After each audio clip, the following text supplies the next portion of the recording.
আমাদের থাইল্যান্ডের ট্যুর ছিল 10 দিনের।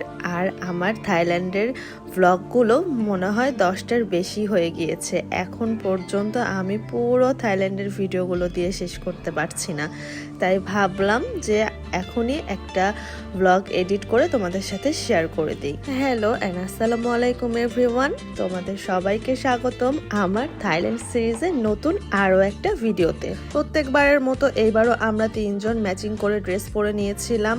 আর আমার আগে থেকে প্ল্যান ছিল যে যেখানে যাব ম্যাচিং করে পরবো তিনজন মিলে। সবাই মিলে রেডি হয়ে হোটেলের লবিতেই ওয়েট করছিলাম গ্র্যাবের জন্য।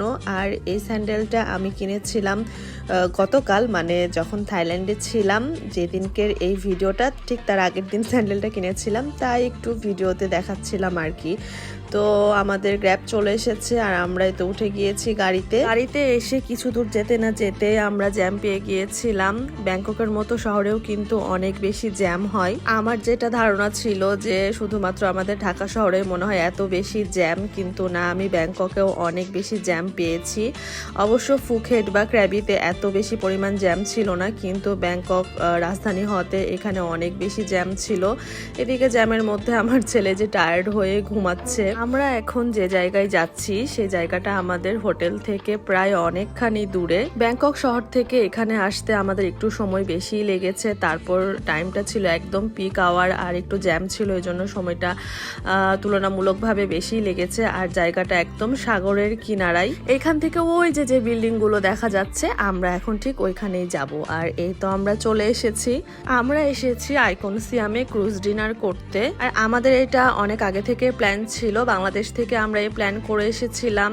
আর থাইল্যান্ডে যে 10 দিনই ছিলাম, সে 10 দিনেরই কোথায় কিভাবে যাব আমরা সবকিছুই আমরা বাংলাদেশ থেকে আগেই প্ল্যান করে রেখেছিলাম। এই জন্য আমাদের ট্যুরটা এখানে খুব স্মুথলি ভাবে আমরা করতে পেরেছি। থাইল্যান্ডের সম্পূর্ণ ট্যুর প্ল্যানটা আমরা নিজেরাই করেছি, আমরা কিন্তু কোনো ট্যুর এজেন্সির হেল্প নিইনি, কারণ আমরা নিজেরাই একটু নিজেদের মতো করেই পুরো ট্যুরটা দিতে চেয়েছিলাম। এই জন্য সম্পূর্ণ ট্যুর প্ল্যানটা নিজেরাই করেছি। আইকন সিয়ামের এখানে এসে আমাদের প্রায় অনেকখানি সময় লেগেছে ক্রুজ ডিনারের জায়গাটা খুঁজে পেতে, কারণ জায়গাটা এত বিশাল বড় আর কোথায় ক্রুজ ডিনার হয় সেটাই আমরা খুঁজে পাচ্ছিলাম না। অবশেষে ক্রুজ যেখান থেকে ছাড়ে সেই জায়গাটা আমরা পেয়ে গিয়েছি এবং এইখানে এসেই আমাদের ক্রুজের নাম বলে তারপর আমাদের যে অনলাইনে টিকিট কেটে এনেছিলাম বাংলাদেশ থেকে, সেটা আমরা ওদেরকে দেখিয়ে দিলাম এবং তারা আমাদেরকে টিকিটের হার্ড কপিটা দিয়ে দিল। ওঠার জন্য সব ফর্মালিটিস ডান করে আমরা এই ওয়াটারের যে খেলাটা হয় সেটা এখানে দেখতে চলে এসেছিলাম।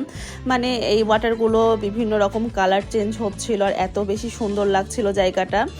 আর খুব বেশি ক্রাউড ছিল, কারণ এই সময়টাতেই মানে একটা টাইম থাকে যে টাইমটাতেই এই ওয়াটারের এই প্লেটা হয়। এই সময় দৃশ্যগুলো খুবই সুন্দর লাগছিল আর এখানে ছবি তুললেও ছবিগুলো অনেক কালারিং আসছিল।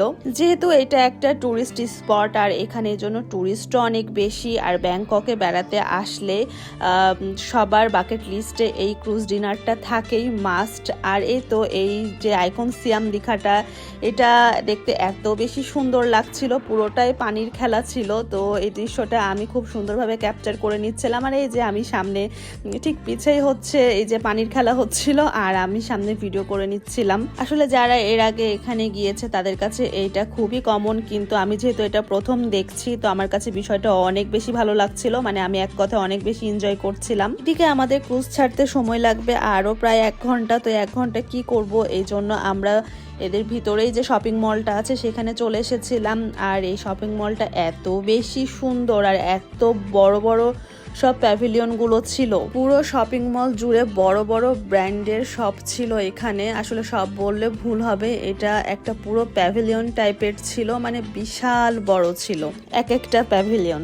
Gucci, Prada, Louis Vuitton, Aldo, ঠিক এই টাইপের বড় বড় ব্র্যান্ডের প্যাভিলিয়ন ছিল এখানে। পুরো মলটা ঘুরতে অনেক বেশি ভালো লাগছিল আর এত সুন্দর সুন্দর জিনিসপত্র ছিল, মনে হচ্ছিল যে জিনিসগুলো খালি চোখ দিয়ে দেখেই যায়। শপিং মলের ভিতর অনেক টুরিস্টও ছিল, অনেকে এখানে ক্রুজ ডিনারের জন্য এসেছে। এক একজনের ক্রুজ এক এক টাইমে ছাড়ে আর কারো হাতে অনেক বেশি সময় থাকলে এখানে এসে টাইম পাসও করতে পারে। বেশিরভাগ সবাইকে দেখলাম এখানে অনেকেই ঘুরতে এসেছে বেশি, কারণ প্যাভিলিয়নগুলো বেশ ফাঁকাই ছিল, কিন্তু পুরো মলটা অনেক বেশি ক্রাউড ছিল। এখন চলে এসেছি আমি আমার ফেভারিট ব্র্যান্ডের প্যাভিলিয়নের সামনে। গুচি আমার অনেক বেশি পছন্দের একটা ব্র্যান্ড। গুচি ব্র্যান্ডের সবগুলো প্রোডাক্টই আমার অনেক বেশি ভালো লাগে, বিশেষ করে সানগ্লাস অ্যান্ড পারফিউম অনেক বেশি ভালো লাগে। ভালো লাগলে কি হবে, এগুলোর প্রাইসও কিন্তু অনেক বেশি। একটা সানগ্লাসের দাম যা দেখলাম, মাই গড। তো যাই হোক, জিনিসপত্র শুধু দেখে আসলাম, আসলে সব ব্র্যান্ডের দোকান থেকে তেমন কিছু কিনিনি। তারপর চলে এসেছি ঘুরতে ঘুরতে আমার ছেলের পছন্দের ব্র্যান্ডের প্যাভিলিয়নে। এটা ছিল লুইস ভিটনের প্যাভিলিয়ন। আমার ছেলের এই ব্র্যান্ডটা অনেক বেশি পছন্দ, তো সেও এখানে এসে সব জিনিসগুলো দেখছিল। আর ইতিমধ্যে আমাদের সময় হয়ে গিয়েছে ক্রুজ ছাড়ার, আর এই তো আমাদের ক্রুজ চলে এসেছে। এটা ছিল হোয়াইট অর্কিড রিভার ক্রুজ, আর এই ক্রুজটা ছিল বিশাল বড়। ক্রুজের উপরে সব শেফরা আমাদেরকে ওয়েলকাম করার জন্য দাঁড়িয়েছিল। আর এই তো ক্রুজে আমরা উঠে গিয়েছি। ওঠার সময় আসলে একটু ভিড় ছিল, এই জন্য আমি আর মোবাইল বের করে ভিডিও করতে পারিনি। তো ক্রুজে এসে ওরা আমাদেরকে ওয়েলকাম ড্রিঙ্ক দিয়ে গিয়েছিল। তো ফার্স্টে আমি ওয়েলকাম ড্রিঙ্কটা খেয়ে নিচ্ছিলাম। জাস্ট ক্রুজের উপর উঠে এই দৃশ্যটা দেখে আমার এত বেশি ভালো লেগেছিল, মানে জাস্ট অন্যরকম একটা এক্সপিরিয়েন্স ছিল। প্রথম দেখাতেই এত সুন্দর ছিল চারিদিকে দৃশ্য, আসলে এটা বলে বা মুখে বলে বোঝানো সম্ভব না। এখানে এসে আমরা কিন্তু আমাদের সিটটা একদম সাইড কর্নারে পেয়েছিলাম, যেটাতে আমি অনেক বেশি খুশি হয়ে গিয়েছি দেখে।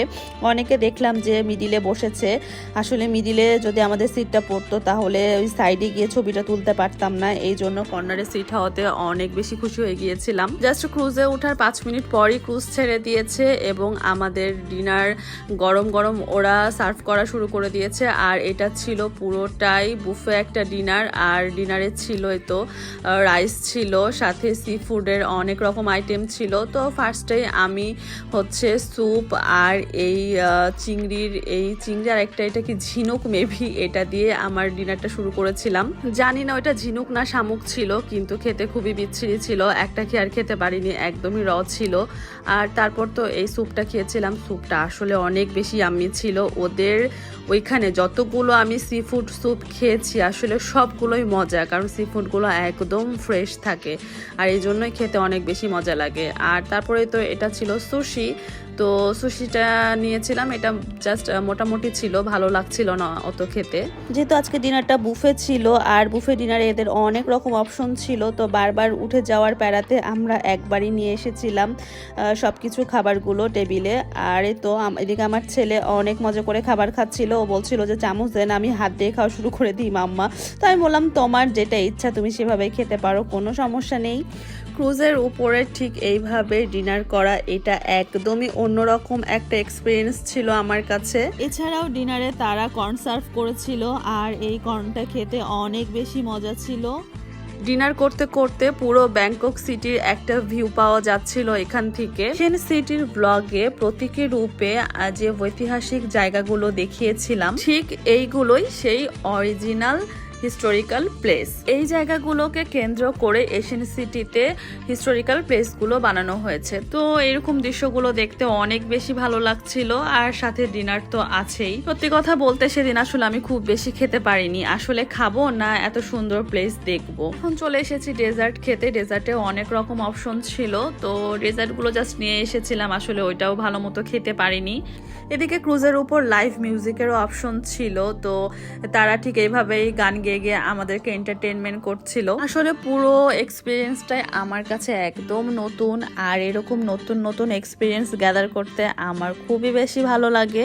আল্লাহ যেন ঠিক আমাদেরকে এইভাবেই নতুন নতুন দেশ এক্সপ্লোর করার সুযোগ করে দেয়। তোমরা অবশ্যই আমাদের জন্য সবাই দোয়া করবা। এইদিকে আপুটাও এখানে নাচানাচি করছিল, আর ওই যে বললাম না যে এখানে নাচ গান সবকিছুরই ব্যবস্থা ছিল। আসলে তারা হচ্ছে যেভাবেই হোক তাদের গেস্টদেরকে এন্টারটেনমেন্টের ব্যবস্থা করে দিয়েছিল, তো এই জিনিসটা বেশ ভালো লেগেছে।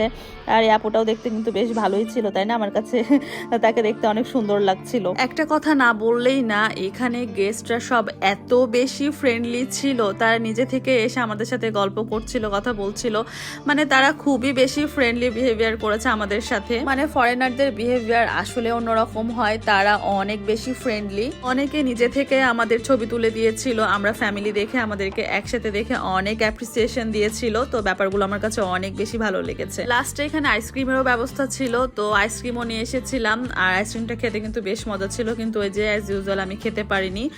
আর সবার শেষে এই ফ্রুটসটা দিয়ে আমরা ডিনারটা শেষ করেছিলাম। ফ্রুটসগুলো এত বেশি মিষ্টি ছিল, তরমুজ আর আনারস দুইটাই অসম্ভব মধুর মতো মিষ্টি ছিল আর অনেক টেস্টি ছিল। সবাই মিলে আমরা ডিনার কমপ্লিট করে ফেলেছি। ডিনার শেষ করার পর হাতে প্রায় আমাদের আরও কিছু সময় ছিল, আর এই সময়টাতেই আমি ছবি ভিডিও করে মেমোরি কালেক্ট করে নিচ্ছিলাম। এখানে আশেপাশে দিয়ে এত বেশি ক্রুজ যাচ্ছিল, আর প্রত্যেকটা ক্রুজে অনেক সুন্দর করে লাইটিং করা ছিল, মানে দৃশ্যটা জাস্ট অসাধারণ ছিল।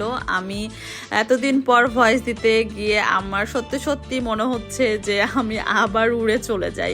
সিরিয়াসলি অনেক বেশি ভালো লেগেছিল সেদিন। সাথে সেদিন অনেক সুন্দর বাতাসও হচ্ছিল। ব্যাংককে কিন্তু অল টাইমই বেশি গরম থাকে, কিন্তু সেদিনকে কেন জানি ওয়েদারটা অনেক সুন্দর ছিল, আর এজন্য আরো বেশি ভালো লাগছিল আমাদের। ক্রুজে ওঠার আগে ওরা আমাদের তিনজনের মানে আমাদের ফ্যামিলির একটা ছবি তুলে নিয়েছিল, এবং ওই ছবিটা খুব সুন্দর করে প্রিন্ট করে একদম বাঁধিয়ে আমাদেরকে দিয়েছিল। তো যারা নিতে চাইবে তারা নিবে, যারা নিতে চাইবে না তারা নিবে না, মানে পে করে নিতে হয় আর কি। তো আমি যেহেতু মেমোরি কালেক্ট করতে পছন্দ করি, এই জন্য আমি পে করেই আমাদের সেই সুন্দর ছবিটা নিয়ে এসেছি বাসায়। আসলে এত সুন্দর একটা জায়গায় গিয়েছি, সেটার অবশ্যই একটা খুব সুন্দর মেমোরি রাখতে হয়। তো ছবিটা আমি বাসায় এনে খুব সুন্দর করে সাজিয়েও রেখেছি। অনেক সুন্দর একটা সময় পার করেছিলাম সেদিন, যেটা আসলেই ভোলার মতো না। আজকের আমার এই ভিডিওটা এই পর্যন্তই ছিল। ভিডিওটা একটু লং হয়ে গিয়েছে, কারণ আমি সেদিনকার কোনো অংশই কাটিনি, সবকিছুই আমি আমার এই ভিডিওতে রেখে দেওয়ার চেষ্টা করেছি। তো ভিডিওটা ভালো লেগে থাকলে প্লিজ ভিডিওতে একটা লাইক আর ফলো দিয়ে পাশেই থেকো। সবাই ভালো থেকো, সুস্থ থেকো। দেখা হয়ে যাবে আমার নেক্সট কোনো ভিডিওতে। টিল দেন, আল্লাহ হাফেজ, টাটা।